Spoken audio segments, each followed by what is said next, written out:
Hey everybody, Bowling with the Fef back at the PWBA Twin Cities Open here with Danielle McEwan after a great round in the Cashers round, highlighted by a huge game on 27 and 28, I believe.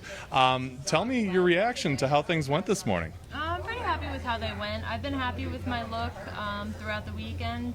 It's really just about reading where your ball's hooking on the lane, pair to pair, and trying to stay ahead of the moves, which I think I did a good job of. Yeah, looked like you were in a high road at the end today. Is that the ball you went with for most of this block? I started off with the Rubicon for the first 3 or 4 games, and then once that started getting a little early in the slow down lane, that's when I went into my high road. Okay.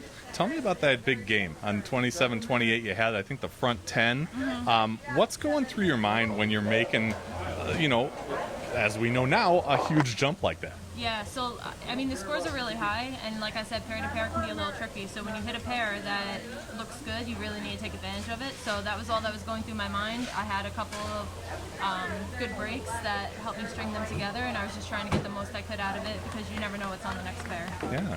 When it comes to things that you adjust and we can't see, I mean, we can see when you switch a ball, we can see when you make a move left to right, but is there anything in there like hand position changes or speed changes that have helped you along the way here? Every shot. For the most part, you're making those little moves that, like you said, that you can't see every single frame. Even if we're striking, you're still seeing, okay, my ball picked up like a half a foot earlier there, so I need to stay aggressive with this one, or make sure I roll through this one good. So there's constant little fiddle changes. Sure. Did you see anything different out there in this block than in the previous two? I mean, you've got less traffic, of course, because we're down to 26, but the shot's the same, right? Shot's the same. Every time they rerun them, they're going to play a little bit differently. So, for example, I felt like today played closer to yesterday morning, where yesterday afternoon there was a lot more early friction. So after this rerun here, I would expect to see the same thing that I did yesterday afternoon, a little bit earlier friction, tighter down lane to start.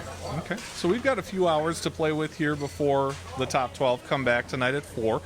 What do you do during that time? Go eat. I'm starving. Well, we'll get you out of there on that. Congratulations on a great block this morning, and best of luck as we continue the last round of qualifying here at the PWBA Twin Cities Open. And stay with us here on Bowling with the Fef. We'll have more content coming up on the channel.